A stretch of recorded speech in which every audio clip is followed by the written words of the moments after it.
तो रोज़मर्रा की ज़िंदगी में जोड़ कहाँ देखते हैं हम? सिखाते समय जोड़ की संकल्पना सिर्फ़ 2 संख्याओं का उपयोग करके सिखाई होगी या उसकी व्याख्या करते समय हमने कहा होगा कि 2 संख्याओं को जोड़ने पर योग प्राप्त होता है। लेकिन वास्तविक जीवन में क्या होता है? जब हम अपनी खरीदारी के बिल या रसीदों को देखते हैं, तो क्या देखते हैं? ओह! हमने 8 वस्तुएँ खरीदी हैं। और प्रत्येक वस्तु की कीमत ये है, जिसका कुल योग ये है। यानी कि 8 मात्राएँ या संख्याएँ जोड़ी गई हैं।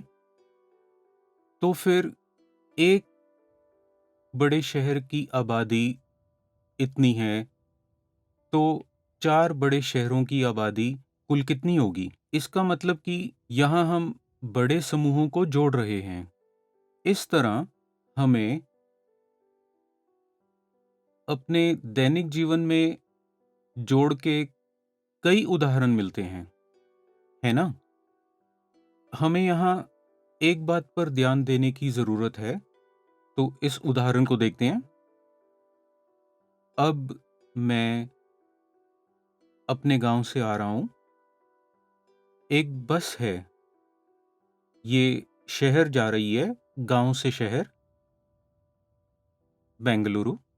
मेरे गाँव से 12 लोग उस बस में थे, 12 लोग बस में बैठे।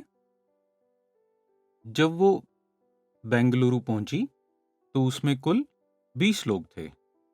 इसका मतलब बस में कितने लोग चढ़े? अब यहाँ क्या स्थिति है? 20 प्राप्त करने के लिए बीच में क्या जोड़ना चाहिए?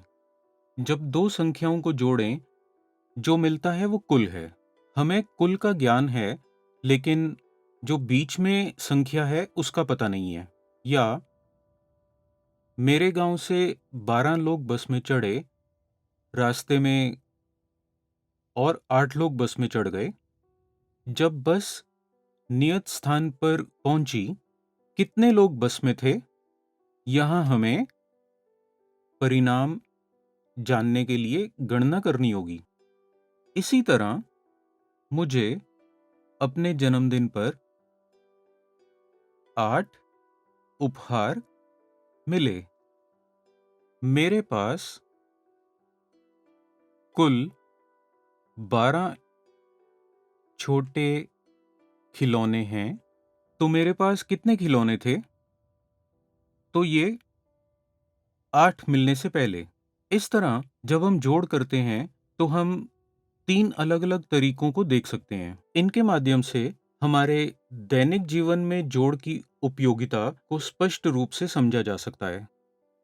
आगे की गिनती करते हुए जोड़ करने के उदाहरण हमारे दैनिक जीवन में स्पष्ट रूप से देखे जा सकते हैं। एक प्रयोग या एक गतिविधि के लिए शिक्षक ने छात्रों को एक क्रम बनाने को कहा। शिक्षक ने कहा कि मैं देखना चाहता हूं कि आप सब कितने क्रम बनाकर उनके योग की गणना कर सकते हैं। तो आपने कितने बनाए? आपने 4 बनाए। आपने कितने बनाए? आपने 3 बनाए। तो कुल कितने हुए? 4, 5, 6, 7। ये जोड़ आगे की गिनती का उपयोग करते हुए। और इसी तरह हम अपने दैनिक जीवन में जोड़ का उपयोग करते हैं।